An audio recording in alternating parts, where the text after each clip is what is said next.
தமிழ் தேசிய பாதையில் நாளொரு வண்ணமும் பொழுதொரு மேனியுமாக தேசத்தின் உரிமைக்கும் இந்த மொழியின் உரிமைக்கும் இந்த மண்ணின் உரிமைக்கும் ஏன் ஒட்டுமொத்த தமிழனின் வாழ்க்கைக்காக அனுதினமும் சமரசம் இல்லாமல் தமிழ் தேசிய களத்தில் போராடி கொண்டிருக்கிற நம்முயிர் தலைவர் முத்தமிழன் தி வேல்முருகன் அவர்களின் கரம் பற்ற வந்திருக்கிற அண்ணன் கோழி பாஸ்கர் அவர்களின் அன்பு உறவுகளே, உங்கள் அனைவருக்கும் இனிய வணக்கம். பேரன்பு கொண்டவர்களே, ஒரு மிகப்பெரிய இக்கட்டான சூழ்நிலையில் தமிழ்நாடு இருக்கிறது. ஏறக்குறைய சொல்லப்படாத ஒரு போர் தமிழர் மீது, தமிழர் இனத்தின் மீது, தமிழ் மொழியின் மீது இந்த பாஜக சன்பரிவார் கூட்டங்களால் திட்டமிட்டு கட்டவிழ்க்கப்பட்டு இருக்கிறது என்பதை அறிவார்ந்த தமிழ் சமூகம் நாம் முதலில் உணர்ந்து கொள்ள வேண்டும். ஏனென்றால் பாஜக ஒரு சட்டம் கொண்டு வருகிறது என்றால், அந்த சட்டத்தை இந்த தேசத்தில் நடைமுறைப்படுத்துகிறார் என்றால், அந்த சட்டத்தை இந்த தேசத்தில் வாக்கு செலுத்திய மக்கள் எதிர்த்தும் ஏதாவது ஒரு ரீதியில் கொல்லைப்புறத்திலாவது அந்த சட்டத்தை அவன் நடைமுறைப்படுத்த வேண்டும் என்று ஏன் நினைக்கிறான் என்றால், RSS என்றால் நாம் நினைக்கிறோம் அது ஒரு கட்சி அல்லது அது ஒரு அமைப்பு என்று. பெரும்பாலும் தமிழ்நாட்டில் உள்ளவர்களுக்கு பாஜக என்றால் அவர்கள் சித்தாந்தம் என்னவென்று பெருசா தெரியாது. பாஜக சித்தாந்தம் நமக்கு பெருசா தெரியாததுனால RSS உடைய சித்தாந்தம் நமக்கு மிகப்பெரிய அளவு தெரியாமல் இருக்கிறது. RSS சித்தாந்தம் என்பது, முதலில் RSS இயக்கம் என்பது என்ன என்று நீங்கள் தெரிந்து கொள்ள வேண்டும். இந்தியாவில் 2 முறை தடை செய்யப்பட்ட இயக்கம், இந்த தேசத்தின் விடுதலைக்காக போராடிய மகாத்மா காந்தியை சுட்டுக் கொன்ற இயக்கம். மகாத்மா காந்தியை சுட்டுக் கொன்றது மட்டுமல்லாமல் சுட்டுக் கொன்ற கோட்சே அவர்கள் சுட்டுக் கொன்றது ஒரு இஸ்லாமிய என்று நினைக்க வேண்டும் என்று சுன்னத் செய்து கொண்டு மகாத்மா காந்தியை சுட்டு அதன் பிறகு ஒரு மத கலவரத்தை ஏற்படுத்தி இந்த நாட்டை பிளக்க வேண்டும் என்று நினைத்த ஒரு கொடிய இயக்கம் RSS. அந்த RSS என்பது இஸ்லாமியர்களுக்கு மட்டும் எதிரான இயக்கம் அல்ல. தமிழ்நாட்டில் ஏன் ஒட்டுமொத்தமாக இந்தியாவில் உள்ள மொழிவழி தேசிய இனங்கள் அத்தனைக்குமே எதிரான ஒரு இயக்கம். ஏனென்றால் அந்த RSS உருவாக்கிய அவர்களது குருநாதர், குருஜி என்று சொல்லக்கூடிய கோல்வாக்கர் ஒரு வரையறையை வகுத்து வைத்திருக்கிறான். அந்த வரையறை என்பது இவர்களின் மூதாதையான மனு எழுதிய மனு தர்மத்தின் அடிப்படையில் அதை நவீனமயமாக்கி இந்தியாவில் உள்ள ஒட்டுமொத்த மொழிகளையும் ஒட்டுமொத்த தேசிய அடையாளங்களை ஒழித்துவிட்டு இந்த நாட்டை ஏகத்துவம், ஒரே இந்தியா, ஒரே நாடு, ஒரே கலாச்சாரம், ஒரே மொழி என்று ஆக்க வேண்டும் என்பதுதான் அவர்களின் கோட்பாடு. இந்த கோட்பாடை ஒரு காலத்தில் காங்கிரசும் கொண்டு வந்தது. இதுதான் இந்தியாவின் ராஷ்டிர பாஷா, இந்தியாவின் ஆட்சி மொழி என்று கொண்டு வரும்பொழுது இந்தியாவில் உள்ள அனைத்து தேசிய இனங்களும் ஏற்றுக்கொண்டது. ஆனால் தன்னுயிரை கொடுத்தேனும் தாய்மொழியை காக்க வேண்டும் என்று தன் உயிரை நெருப்புக்கு தின்ன கொடுத்து தன் உயிரை தியாகம் செய்து தமிழன் தான் முதலாக இந்திக்கு எதிராக கலக கொடி உயர்த்தினான். அப்படி கீழாப்புறம் சின்னசாமி, கோடம்பாக்கம் அரங்கநாதன், சத்தியமங்கலம் முத்து என்று அவர்களுக்கு முன்னாலே தாளமுத்து நடராசன் என்று எண்ணற்ற மொழிவார் ஈகிகள் தங்கள் உடம்பை தேக்கமர தேகத்துக்கு தீயிட்டுக் கொண்டு தன் உயிரை கொடுத்தது என்பது இந்த RSS சனாதன சக்திகளுக்கு எதிராக, இந்த ஏகத்துவத்துக்கு எதிராக. ஏனென்றால் எதுவரை நம் மொழி இருக்கிறதோ அதுவரை தான் நம்முடைய கலாச்சாரம் இருக்கும். உதாரணத்துக்கு நாமெல்லாம் நினைப்போம், நமக்கெல்லாம் தெரிஞ்சது தமிழ்நாடு தமிழ் பேசுறோம், கேரளால மலையாளம் பேசுறோம், கர்நாடகால கன்னடம் பேசுறோம், அப்படியே போன ஆந்திரால தெலுங்கு பேசுறோம். அதை தாண்டி விட்டால் அனைவரும் இந்தி பேசுகிறார்கள், இந்திக்காரர்கள் என்று நாம் நினைக்கிறோம். ஆனால் அது தவறு. அறிவில் சிறந்த மக்களே, பீகாருக்கென்று பீகாரின் ஒரு மொழி இருந்தது. ஏன் நரேந்திர மோடி பிறந்த குஜராத்துக்கு கூட குஜராத்தி என்கிற ஒரு மொழி இருந்தது. மகாராஷ்டிராவில் விளிம்பு நிலையில் அந்த மொழி மாட்டிக்கொண்டு மராட்டி என்கிற ஒரு மொழி இருந்தது. ஆனால் மிக மிக சமீப காலம் அந்த இந்தியை பேசினால் என்ன தவறு, ஏற்றுக்கொள்ளலாம் என்று அவர்கள் ஏற்றுக்கொண்டதால் அவர்களின் தனித்த அடையாளம் அழிக்கப்பட்டு அவர்கள் அரசியல் உரிமை பறிக்கப்பட்டு அவர்களும் இந்திக்காரர்களாக மாறிவிட்டார்கள். அவர்கள் மொழி அழிந்து விட்டது. அதைதான் தமிழ்நாட்டில் கொண்டு வர வேண்டும் நினைத்தான் தமிழர்கள் போர்க்கொடி தூக்கி இந்த ஏகாதிபத்தியத்துக்கு எதிராக தங்கள் உயிரை தியாகம் செய்து இந்தியை விரட்டி அடித்து இந்த மண்ணை காத்தார்கள். அப்படிப்பட்ட அந்த இந்தி திணிப்பு தான், அந்த ஏகாதிபத்தியம் தான், அந்த RSS சனாதன சித்தாந்தம் தான் இன்றைக்கு தமிழ்நாட்டை புரட்டி பார்க்கலாம், ஆட்டி பார்க்கலாம் என்று வருகிறது. அவர்களுக்கு நாங்கள் ஒன்றே ஒன்றுதான் கூறிக்கொள்கிறோம். கீழாப்பழ ஒரு சின்னசாமி, கோடம்பாக்கம் அரங்கநாதன், கீழாப்பழ ஒரு சத்தியமங்கலம் முத்து என்று எங்களுடைய தாத்தங்கள், எங்களுடைய தகப்பன்கள் தங்கள் உயிரை கொடுத்து தமிழை காத்தார்கள். அது அவர்கள் காலம். நாங்கள் கூறுகிறோம், பேரன்பு கொண்டவர்களே, நாங்கள் கூறுகிறோம் என்ன, நாங்கள் பிரகடனப்படுத்துகிறோம், இது வேல்முருகன் காலம். எங்கள் உயிரை கொடுத்து எங்கள் மொழியை நாங்கள் காக்க மாட்டோம். எங்கள் மொழியை அழிக்க நினைப்பவன் உயிரை எடுத்து எங்கள் மொழியை நாங்கள் பாதுகாப்போம். இது வேல்முருகன் காலம். எத்தனை காலத்துக்கு கொட்ட கொட்ட நாங்கள் குனிந்து கொண்டிருப்பது? தமிழன் என்றால் இழுத்தவன், தமிழன் என்றால் ஏமாளி என்றுதான் ஈழ தேசத்தில் அறிவித்துள்ள பெருமக்களே, 1 லட்சம் உயிர்களை நாம் பலி கொடுத்தோம். உலகத்தில் யாருக்கும் கிடைக்காத ஒப்பாருமில்லா தலைவன் நம்முயிர் தலைவர் பேடகவே பிரபாகரன் தேசிய தலைவர் தோன்றினார். உலகத்தில் தமிழனை நாய் நாய் என்று பேசும் பொழுது தமிழன் நாய் அல்ல, விடுதலை புலி என்று உலக பூமி பந்தில் 1000 ஆண்டுகளுக்கு பிறகு தமிழன் திருப்பி அளித்தான் என்றால் அது புலிக்கொடி ஏந்தி ஈழ தேசத்தில் மட்டும்தான் நம்முடைய மாணவர்கள், விடுதலை புலி மறவர்கள் திருப்பி அளித்தார்கள். ஆனால் தாய் தமிழ்நாட்டில் அரசியல் அனாதையாகிவிட்டோம். மொழி பற்றி, இனப்பற்று கொள்ளாமல் தமிழன் சாதி மற்றும் மதம் பெற்றுக் கொண்டதால் 1.5 லட்சம் உயிர்களை நாம் இழந்து விட்டோம். ஆனால் உங்களுக்கு நான் ஒன்று சொல்லுவேன், அறிவார்ந்த மக்களே, இயற்கைக்கென்று ஒரு குணம் இருக்கிறது. எப்பொழுதெல்லாம் இயற்கை தனக்கென்று ஆபத்து வருகிறதோ அப்பொழுதெல்லாம் இயற்கை தனக்கான கேடயத்தை தானே பிரசவித்துக் கொள்ளும்.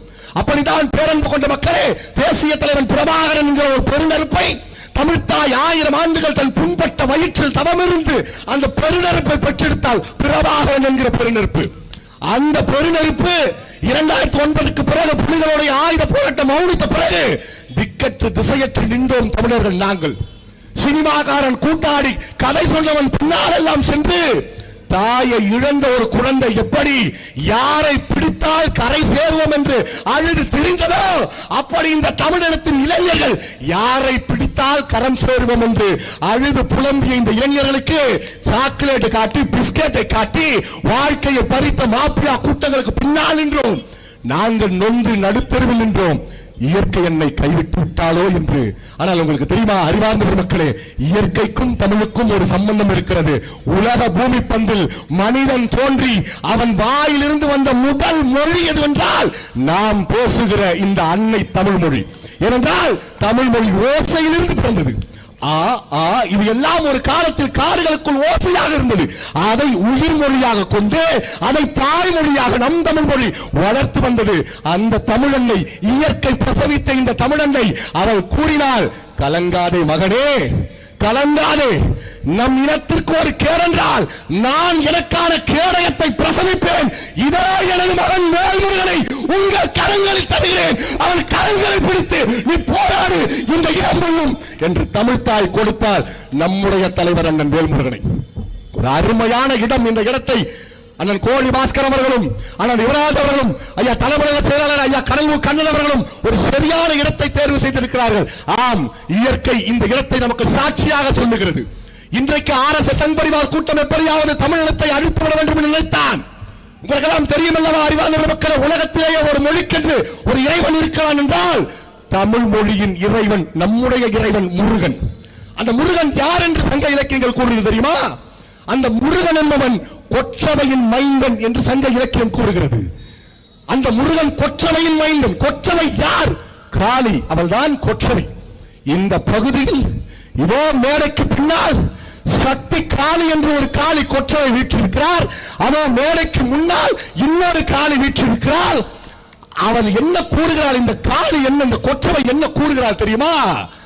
மகனே, இந்த இனத்தை தற்போது காப்பாற்றுவதற்கு வெறும் முருகன் பத்தாது, அதனால் என்னுடைய சக்தியான வேலை கொடுத்து வேலூர்களை அனுப்புகிறேன் என்றார். சரியான இடம் அறிவான மக்களே. தமிழ் தேசியம் வீழ்ந்து விட்டது என்று நினைத்தார்கள். தமிழ் தேசியம் வீழ்ந்து விட்டது என்று கொக்கரித்தார்கள். தமிழ் தேசியத்தின் அடையாளமாக சிலரை சித்தரித்து அவர் வழியில் திசை திருப்பி விடலாம் என்று எத்தளித்து நின்றார்கள். இன்றைக்கு பாஜக சங்பரிவார் கூட்டம் தலை விரித்து ஆடினான். ஆடியவனின் ஆட்டத்தை அடக்கி கொஞ்சம் பொறு, இதோ வேல்முருகன் நான் வந்திருக்கிறேன், என் ஆட்டத்தை நீ இனிமேல் தான் பார்க்க போகிறாய் என்று எங்களுடைய தலைவர் அண்ணன் வேல்முருகன் இதோ இங்கு வந்து கொண்டிருக்கிறார். அன்புக்குரியவர்களே, நான் உங்களிடம் எதிர்பார்ப்பது கேட்பது ஒன்றுதான். நாம் இந்த மொழியை ஏறக்குறைய சாக கொடுத்து விட்டோம். தமிழ்நாட்டில் தமிழ் மொழிக்கு இடமில்லாமல் சென்று விட்டது. ஏறக்குறைய 2 கோடி இந்திக்காரன் தமிழ்நாட்டில் புகுந்து நம்முடைய வேலை வாய்ப்பை பறித்துக் கொண்டிருந்தான். தமிழ்நாட்டில் இத்தனை கட்சிகள் இருக்க, இத்தனை இயக்கங்கள் இருக்க, எவன் ஒருவனும் வாய் திறந்து பேசாமல் இருந்தான். ஆனால் இதையெல்லாம் எடுத்து கட்சி ஆரம்பித்த காலத்திலிருந்து தமிழர் வேலை தமிழருக்கே என்று போராட்டம் நடத்தி இன்றைக்கு பல பேர் பேசுறான். ஒரு சீட்டுக்காக நீங்க திமுகவோடு போய் சேர்ந்து விட்டீர்கள் என்று.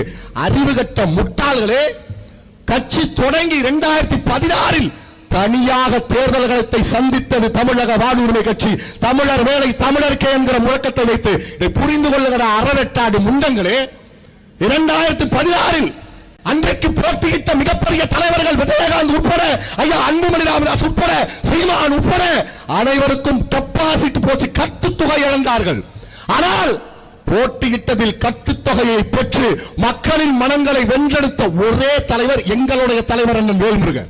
எங்க அண்ணன் 2 கோடி ரூபாய் செலவு பண்ணி தேர்தலில் எப்படியா கடன் உடனே வாங்கி சேர்க்கணும்னா என்எல்சி கம்பெனிக்கார 20 கோடி ரூபாய் செலவு பண்ணி வேல்முருகன் எப்படியா தோக்கடி நினைச்சார். ஏன் நாங்கள் திமுகவை தேர்ந்தெடுத்தோம் அவரோட கூட்டணி வைப்பதற்கு? அந்த ஒரு குறிப்பிட்ட 10,000 20,000 வாக்கு பெற வேண்டும் என்றால் உங்களுக்கு எல்லாம் தெரியும். பேரன்பு கொண்டவர்களே, பைத்தியகாரமாக முகநூலில் கிறுக்கி கொண்டிருப்பவர் நீங்கள் புரிந்து கொள்ளுங்கள். எத்தனை கூட்டம் போட்டு எத்தனாயிரம் பேரை திரட்டி சாலை என்று பேசினாலும் அது செய்தி. ஒரே ஒரு மான மரமன் சட்டமன்றத்தில் நின்று பேசினால் அது தீர்மானம். இதை தயவு செய்து புரிந்து கொள்ளுங்கள். அப்படித்தான் 2021 திமுகவோடு கூட்டணி வைத்து நாங்கள் மார்த்தட்டி சொல்லுகிறோம். திமுகவோடு கூட்டணி வைத்தாலும் நாங்கள் தமிழ் தேசியம் தான் பேசுகிறோம். காட்டில் இருந்தாலும், நாட்டில் இருந்தாலும், வீட்டில் இருந்தாலும் புலி புலிதான். அப்படித்தான் திமுகவோடு சேர்ந்தாலும் வேல்முருகன் தான். இதை நாங்கள் கூறவில்லை, திமுக அமைச்சர்கள், ஏன் முதலமைச்சரே கூறுகிறாரே, இது உங்கள் காதில் விழவில்லையா? ஒரு வரலாற்று சிறப்புமிக்க ஒரு தீர்மானம். தமிழ்நாட்டில் கடந்த எடப்பாடி கடந்த அதிமுக ஆட்சியில் எழுதிவிட்டார்கள் ஒரு சட்டம். தமிழ்நாட்டில் இந்திக்காரன் அல்ல, உலகத்தில் எவன் வேண்டுமானாலும் வந்து நம் வேலையை எடுத்துக் கொள்ளலாம். அதன் பிறகு 2 ஆண்டுகளில் அவர் தமிழ் தெரிந்தால் போதும் என்கிற ஒரு வரலாற்று கொடிய சட்டத்தை இந்த நாட்டில் நடைமுறைப்படுத்தினானே தமிழ் தேசிய புரட்சிய பொங்கிகளே, சித்தப்பா என்று வாய் நிறைய அன்போடு அழைத்தவரே, அன்றைக்கெல்லாம் தூங்கி விட்டீர்களா அல்லது புளிய மரத்தில் தொங்கி விட்டீர்களா?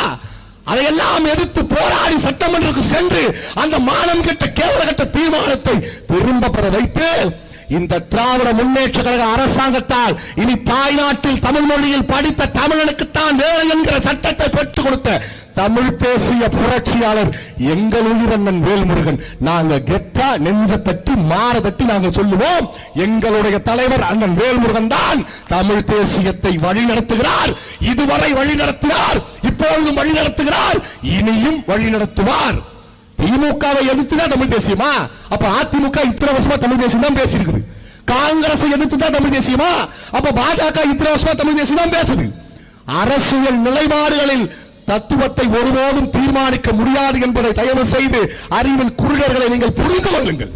விடுதலை புலி அமைப்பு ஈழத்தில் சண்டையிட்டுக் கொண்டிருக்கும் பொழுது எந்த இடத்திலும் பேசிய தலைவர் பிரபாகரன் தமிழ்நாட்டில் உள்ள எந்த கட்சியும் எதிர்த்துக் கொள்ளவில்லை. ஏனென்றால் அரசியல் அங்கீகாரம் விடுதலை புலிகளுக்கு மிக முக்கியமாக தேவைப்பட்டது. பேரன்பு கொண்டவர்களே, விடுதலை புலிகளுக்காக தான் நாங்கள் கட்சி நடத்துகிறோம் என்று கூறுபவர்களே, உங்களுக்கு தெரியுமா, சட்டமன்றத்துக்கு சென்று விடுதலை புலிகள் என்கிற வார்த்தையை பதிவு செய்த ஒரே புலி எங்கள் புலியூர் பெற்றெடுத்த தலைவர் எங்கள் தலைவர் வேல்முருகன். இது மட்டுமா? ஒரே ஒரு தீர்மானம், பிரபாகரனை பிடித்து நான் தூக்கில் போடுவேன் என்று சொன்ன ஜெயலலிதாவை ஈழத்தாய் இலை மலர்ந்தால் ஈழ மலரும் என்று கொண்டாடினீர்களே, சர்வதேச போர்க்குற்ற விசாரணை வேண்டும் என்று ஒரு வரி ஜெயலலிதா பேசியதால் தலையில் வைத்து கொண்டாடியவர்களே, அந்த சட்டமன்றத்து வாசலில் நின்று ஈழத்தில் நடந்த எம்முயிர் தொப்புள் கொடி உறவுகள் பட்ட துயரங்களை காணொலி காட்சியில் உலக ஊடகங்களை ஒன்றாக திரட்டி சட்டமன்றம் தனது சாமானிய மக்கள் மனிதனின் கடைசி நம்பிக்கையாக இருக்கிற அந்த சட்டமன்றத்தின் வாசலில் எங்கள் மக்களுக்கு நடந்த இனப்படுகொலையை பாரீர் என்று நெஞ்சு வெடிக்க வெடிக்க கத்தி அந்த செய்தியை இன்று வரை உயிர்ப்போடு வைத்துக் கொண்டிருப்பவர் எங்கள் தலைவர் அண்ணன் வேல்முருகன். எங்களுக்கு இல்லையா தகுதி தமிழ் தேசியத்தை பேசுவதற்கு, தத்துவத்தோடு பேசுவதற்கு உன் கட்சியில் எவன் இருக்கிறான்? நாய் குறைக்கிற மாதிரி 3வது சந்தில நின்று கத்திட்டு போகக்கூடாது மகனே. நேர்மை இருந்தால், நெஞ்சில் உரம் இருந்தால், திராணி இருந்தால் நேருக்கு நேர அபிமானம் செய்ய உன்ன மாதிரியே கேட்கண்டா. நல்ல ஆத்தாளுக்கு அப்பனுக்கும் பிறந்த எவனாது இருந்தா வா, நேரடியாக நேருக்கு நேர அபிமானம் செய்யலாம். அதை விட்டு கால் வைத்து கறி கஞ்சிக்காக முகநூல்ல உள்ள பதிவு போட்டு மூளையை ஒளிபதிக்க கூடாது. அது இன்னும் சொல்ல போனா அவர்கள் எழுதுகிற விமர்சனம் எங்களை வீழ்த்துவதல்ல, எங்களை வளர்த்து கொண்டிருக்கிறது. கடந்த 3 நாட்களாக அந்த விமர்சனத்தால் தமிழக வாழ்வுரிமை கட்சி வளர்ந்து கொண்டுதான் இருக்கிறது. ராவண குடிலே எங்கள் சார்பாக 2 துண்டு கரியை அந்த கஞ்சியில் சேர்த்து அவர்களுக்கு கொடுத்து விடுங்கள், பாவம் வாழ்ந்து விட்டு போகட்டும். அதனால் பேரன்பு கொண்ட மக்களே, உங்களுக்கு நான் மீண்டும் ஒன்று கூறிக்கொள்கிறேன். மிகப்பெரிய இன போராட்டத்தை தமிழகம் சந்திக்க தயாராகி கொண்டிருக்கிறது. நான் உங்களுக்கு சத்தியம் சொல்கிறேன், எப்படி ஈழத்தில் சிங்கள காடையர்கள் நம்மூரின் தமிழ் பெண்களை நடுசாலையில் கற்பழித்தார்களோ, எப்படி நம்மூர் குழந்தைகளை சாலையில் போட்டு கொன்று குவித்தார்களோ, எப்படி தமிழ் ஆண்களை தொடையை பிளந்து நெஞ்சை பிளந்து கொன்றார்களோ, அதே போல் ஒரு இனப்படுகொலையை இந்திய அரசாங்கம் இந்திக்காரர்களை வைத்து இந்த தேசத்தில் நடத்துவதற்கு, தமிழ்நாட்டில் நடத்துவதற்கு அவன் திட்டம் தீட்டிக் கொண்டிருக்கிறான். இதை தயவு செய்து புரிந்து கொள்ளுங்கள். என்றால் இவன் கொண்டு வருகிறானே ஒரு சட்டம், ஒரு திருத்தம், பாராளுமன்ற திருத்த மசோதா என்று, அதுதான் ஈழத்தில் முதலாக சண்டைக்கு காரணமாக இருந்தது. தமிழர்கள் நாம் அங்கு வசிக்கிறோம், சிங்களவனும் சேர்ந்து வசிக்கிறான். ஆனால் சிங்கள பாராளுமன்றத்தில் பெரும்பான்மை நிரூபிக்கிற இடத்தில் சிங்களவன் மட்டும்தான் இருந்தான். 3/2 பங்கு சிங்களவன். எந்த சட்டத்தை கொண்டு வந்தாலும் ஆதரிப்பவனும் சிங்களவன், எதிர்ப்பவனும் சிங்களவன். தமிழர்கள் நமக்கு 3ஆம் தர இடத்தில் வேடிக்கை பார்க்கிற இடத்தை கொடுத்தார்கள். அதனால் தான் அதிகாரத்தில் நாம் நசுக்கப்படுகிறோம், மொழியை இழக்கிறோம், கல்வி இழக்கிறோம் என்று தந்தை செல்வா காலத்தில் தொடங்கிய அறவழி போராட்டம் தேசிய தலைவர் பிரபாகரன் காலத்தில் ஆயுதமேந்திய போராட்டம் மாறியது. அதைதான் இன்றைக்கு இவன் நினைக்கிறான். எப்படியாவது தமிழ்நாட்டின் பிரதிநிதித்துவத்தை குறைத்துவிட்டு, தென்னிந்தியாவின் பிரதிநிதித்துவத்தை குறைத்துவிட்டு, வட இந்தியர்கள், இந்திக்காரர்கள் மட்டுமே, அதுவும் குறிப்பாக பாஜக எங்கெங்கெல்லாம் செல்வாக்கு பெற்றிருக்கிறதோ அவர்களெல்லாம் சேர்ந்து சட்டமன்றத்தை ஒரு மன்னராட்சி குறையாக, ஒரு அரசவையாக மாற்றிவிட வேண்டும் என்ற திட்டத்தை தான் நாட்டில் வகுத்துக் கொண்டிருக்கிறார்கள். அதனால் தான் வேல்முருகன் என்கிற புரட்சியாளர் இந்த மண்ணில் தேவைப்படுகிறார். பேரன்பு கொண்ட மக்களே, இதை முளையிலேயே நாம் கிள்ளி எறியாமல் விட்டால் மிகப்பெரிய இன படுகொலைக்கு தமிழர்கள் நாம் ஆளாக்கப்படுவோம் என்பதை தயவு செய்து அறிவார்ந்த ஒரு மக்கள் நீங்கள் புரிந்து கொள்ள வேண்டும். ஒரு நாள் நான் இன்றைக்கு கூறுகிறேன், திமுகவோடு கடந்த 2021 நாம் கூட்டணி வைத்தோம். ஒரு சீட்டு ஆம், ஒரு சீட்டு, அதுல எந்த பிரச்சனையும் இல்லை. ஒத்த சீட்டு ஆமா, ஒத்த சீட்டு தான். ஏன் பெருமையா சொல்லிக்கிறோம்? ஒற்றை சீட்டு தாண்டா தமிழர் வேலை தமிழருக்கு என்று பெற்றுக் கொடுத்தது.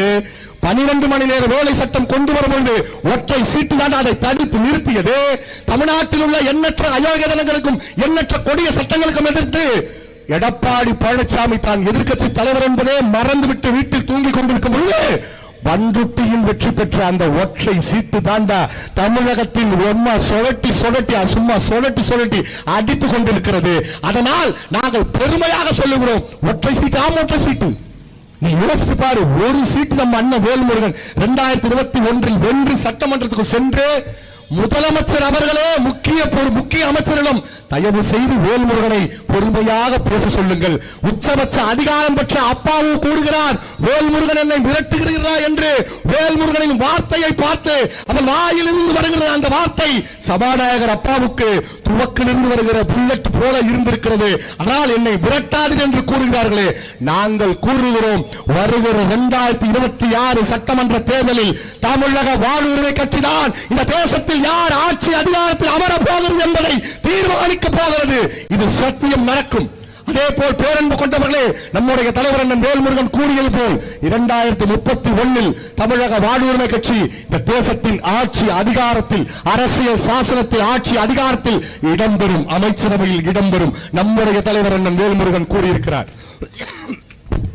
நாங்கள் இன்னொன்று கூறுகிறோம் பேரன்பு கொண்டவர்களே, 2025 இன்னும் சரியாக 11 வருடம் 2036 வரும் பொழுது செஞ்சாது கோட்டையில் கொடியேற்றி திருநாவுக்கரசு தனக்கோடி வேல்முருகனும் நான் என்கிற வார்த்தை பதியப்பட்டு தமிழ்நாட்டின் முதலமைச்சராக நான் பதவியேற்கிறேன் என்கிற காலம் விரைவில் வரும். அதை நோக்கிதான் எங்கள் இலக்கு.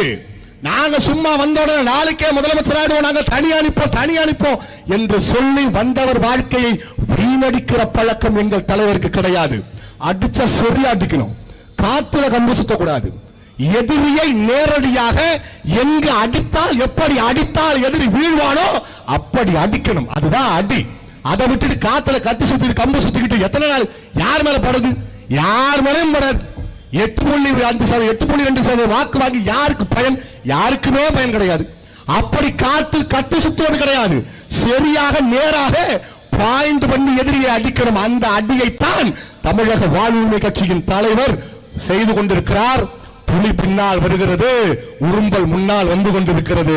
ஆம், எங்கள் புலியூர் பெற்ற புலிமகன், தமிழ் தேசிய இனத்தின் நம்பிக்கை, தமிழ் தேசிய இனத்தை வழிநடத்த கொற்றவை தந்த எங்கள் அண்ணன் வேல்முருகன், உங்கள் மைந்தர் வேல்முருகன் இதோ வந்து கொண்டிருக்கிறார். இந்த தேசத்தின் உரிமையை மீட்க பாஜக RSS கொட்டத்தை அடக்கி தமிழ் மண்ணின் மொழியை காத்து தமிழ் மானத்தை மீட்க வந்து கொண்டிருக்கிறார். வரலாற்று நாயகன், தமிழ் அன்னை பெற்றெடுத்த எங்கள் புலியூர் பெற்றெடுத்த அன்பு மகன் அண்ணன் வேல்முருகன் மேடையை நோக்கி வந்து கொண்டிருக்கிறார்.